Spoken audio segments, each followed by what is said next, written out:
चीन में corona virus की तबाही हर गुजरते दिन के साथ बढ़ती जा रही है। यूं महसूस हो रहा है कि चीनी हुकूमत अपनी तमाम तर कोशिशों के बावजूद अभी तक इस पर काबू पाने में नाकाम है। चीन में अभी तक कोरोना वायरस से मुतासरा लोगों की तादाद तकरीबन 30,000 तक जा पहुंची है, जबकि 500 से ज्यादा अफराद इस वायरस का शिकार होकर हलाक हो चुके हैं। इस मसले की संगीनी के सबब दुनिया भर की नजरें इस वक्त चीन की तरफ मरकूज हैं। नाज़रीन, इस वीडियो के साथ मैं हूं यासिर रशीद चौधरी। इस वीडियो को मुकम्मल देखिए। अगर वीडियो पसंद आए तो इसे लाइक कीजिए, हमारे चैनल को सब्सक्राइब कीजिए और बेल आइकन को दबाइए ताकि आपको लम्हा बलम्हा ऐसी मालूमाती वीडियोस पहुंचती रहें। बसूरत दीगर हमें अपनी राय से आगाह कीजिए ताकि हम कुछ बेहतरी ला सकें।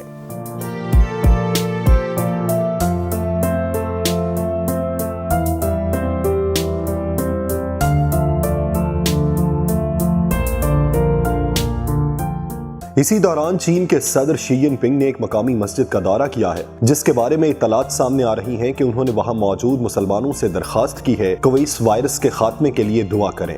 चीनी सदर के दौरे की वीडियो सोशल मीडिया पर वायरल हुई, जिसमें उन्हें मकामी मुसलमानों से बातचीत करते हुए देखा गया है। याद रहे कि हम अपने इस चैनल से आपको बता चुके हैं कि कोरोना वायरस को बाज हल्के मुस्लिम खातीन की बेहुरमती पर अल्लाह का अजाब भी करार दे रहे हैं। ऐसे में चीनी सदर की जानिब से मस्जिद का दौरा और मुसलमानों से दुआ की दरखास्त इस तासुर को मजीद तकवीयत बख्श रही है।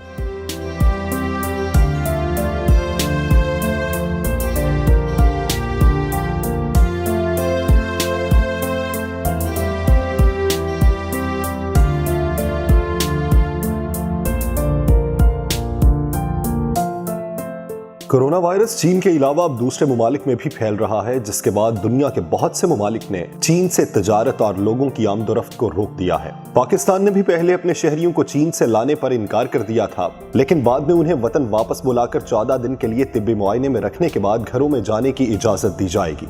दूसरी जानिब चीन की हुकूमत वायरस से लड़ने के लिए हर मुमकिन कोशिश कर रही है। वुहान में मरीजों की बढ़ती हुई तादाद को मद्देनजर रखते हुए हुकूमत ने 10 दिनों में 1000 बिस्तरों का अस्पताल बनाया था, जिसने पूरी दुनिया को हैरान किया था कि किस तरह कोई मुल्क 10 दिनों में इतना जदीद अस्पताल बना सकता है। लेकिन इन तमाम काविशों के बाद भी कोरोना वायरस पर काबू नहीं पाया जा सका।